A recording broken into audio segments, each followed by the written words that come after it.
It's Kim, and I am HR Director at Ward Williams HR. We provide HR and employment law support to Nannytax under Nannytax HR and Staff Tax HR. We provide a contract review service, so all of the contracts are populated via the automated online portal, and they come through to our team to review and add in any specific clauses or anything bespoke. So the purpose of this podcast is to go through the contract, iron out any queries that people have with respect to the different clauses, touch a little bit on contract versus employee handbook, and hopefully just provide a bit of sound advice as to why certain clauses are in there and why certain clauses perhaps aren't. So the contract is very streamlined and compact. It contains all the statutory information that a contract should. Anything on top of that, any of policies or procedures are in a handbook, which is a much bigger document. And the reason for this is so that it keeps the contract easy to understand, easy to digest, has the key headlines within it. Policies and procedures can change from time to time with legislation, generally 2 times a year at most, kind of April and October time. So anything to do with that, we put in a handbook because that is a much bigger document that will highlight any processes, anything to do with things like maternity leave, sick leave, pensions, any kind of procedures and processes within the employee life cycle, so how to raise a grievance and things like that. But the contract itself is very compact. So it's obviously a legally binding agreement. That said, anything within that document has to be fair and it has to be in line with employment law and statute. So if there is an unfair clause within a contract, it won't stand just because the parties have signed it. As I say, it does have to be fair. It's obviously a benefit for both parties. It outlines the key features of the employment contract. And it is actually a legal obligation for an employer to provide an employee with a statement of particulars, which is why it says that within the contract of employment. So fairly straightforward. We start off with a probation period. This is there for both parties. It can vary in terms of length, but it's essentially to work out if the role is the right fit for both individuals or the family and the employee. So it's a time for both parties to work out if it's right and if they're the correct fit for one another. So the probation period is in there to outline exactly how long that kind of assessment period is. You have job titles and duties. So obviously anything kind of pertinent to the role is in there in terms of your job title, specific. However, we do say that a job description should remain outside of a contract of employment because otherwise you're making those duties contractual. It's difficult to change them, and job roles and positions and responsibilities evolve over time and things change. So in all aspects of employment, when you have a variety of different job roles, we always say keep your job description outside of your contract of employment because it can be collaborative, it can change, and then your contract doesn't have to constantly change with that. You obviously have your place of employment, which is going to outline where you're expected to work. Again, if that involves some abroad trips and what that would entail. And then you've obviously got your remuneration and benefits. So your pay frequency, what you can expect to receive, making sure that it's gross or net in there. Obviously, we always advise gross, and then talking about any unauthorised expenses and things like that. Anything to do with a car, you would pop in this section there. Hours of work and overtime, obviously, again here, whatever is in here are the contractual hours. So there's generally a clause for overtime. within all contracts of employment that say you may be required to work additional hours. However, this hours of work and overtime piece here, any specific hours that are in there, those are the contractual terms, and that relates to the clause above. So that is exactly what you would be entitled to work and entitled to be paid for.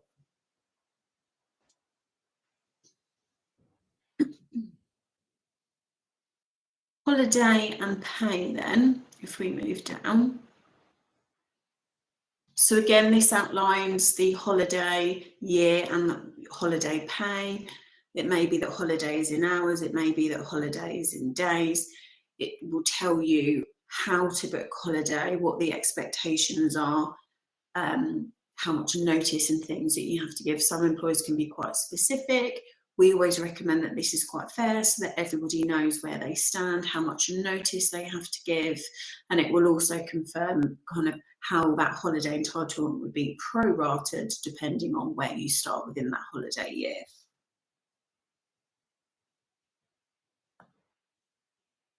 Pension we keep quite generic within the contract of employment. Again, pension providers can change, so it's not something that necessarily needs to be specifically referred to within the contract, but obviously it is the obligation of the employer to make sure that the employee has all the relevant details in accordance with the chosen scheme provider. So the pension clause simply outlines about eligibility surrounding auto-enrolment and statutory obligations. So if we move down then to sickness and absence, so this section outlines the employer's responsibilities if there were an absence due to sickness. Again, in here, we don't necessarily refer to any statutory rates because they can change annually. We often see a change to those statutory rates in April. So when we're talking about SSP and the amount an individual would receive if they were signed off work or unable to attend work. So here we simply put in general terms around sickness and absence and the expectations, specifically the time that an individual would need to call in to make it known that they were unfortunately unwell and unable to attend that day. Further details on this are found in the employee handbook. It's quite a large piece of policy.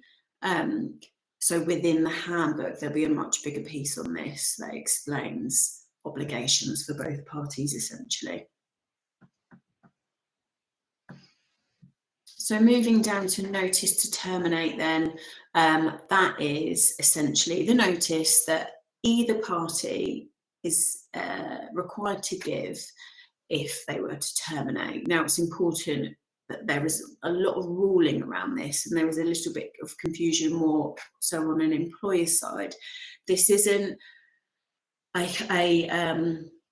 this isn't the ability to just simply be able to give notice. There are always, depending on the nature of the reason for termination, there are relevant policies, procedures, and elements of statute that need to be followed during this. So, but this just means when you reach that stage and when you are able to dismiss for whichever reason, this is the requirement of notice that's given.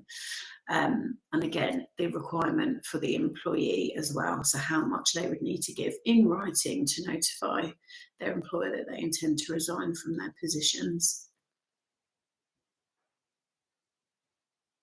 We've also got a piece on collective agreements here. Now, I get asked a lot the meaning of this.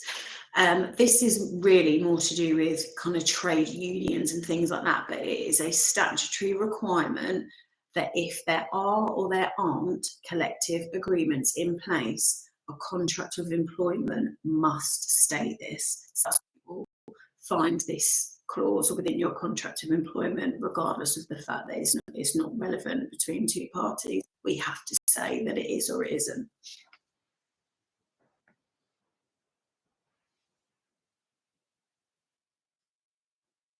Disciplinary and grievance procedures, obviously I touched on this at the beginning of this video.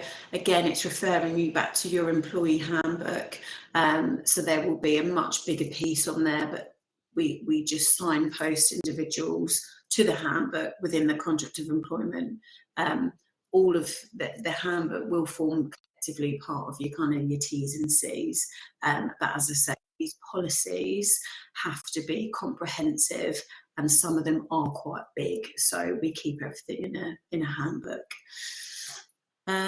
Moving down then, restrictions and confidentiality. So you will find that in most contracts of employment, that's obviously to do with making sure that you act in accordance with the contract in terms of keeping things confidential, not speaking to unauthorised individuals about anything to do with the terms of your contract, and not sharing any information to parties outside of the contract of employment. Obviously, looking at a family meeting, that would be particularly important. Return of employer property. Essentially, that's in there. You know, there may be keys, there may be things like that that must be returned at the end of an employment contract. So that just covers that section. Data protection and use of CCTV, again, a massive piece. Obviously, general data protection regulations changed in 2018. There is lots around data protection, so that is covered off nicely in the handbook. And again, CCTV and how that would be used. Anything in terms of CCTV, if a family is using that, we would always recommend that that is disclosed right at the very beginning, again in line with GDPR, why the footage is there, why the cameras are there, for what purpose, and making sure it's very transparent so that the employee knows where any additional monitoring is.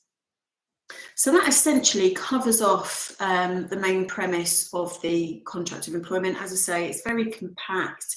It contains all your headline key information. Anything else is found within the handbook, which is a much bigger document, and goes into greater detail. These clauses that can be found within the contract of employment, but also additional clauses that don't need to be in that contract, but need to be read and understood as part of somebody's employment. What I would say is any questions, queries, or anybody that needs additional information or has questions that have come forward after this video recording, then please do reach out. The team are always happy to help. It's normally very simple answers, but I can understand and appreciate that sometimes, for example, the collective agreement clause, things aren't always obvious, and employment law, with all its intricacies, sometimes means that something is there and it's not necessarily understood. So please do reach out, and we are always happy to help.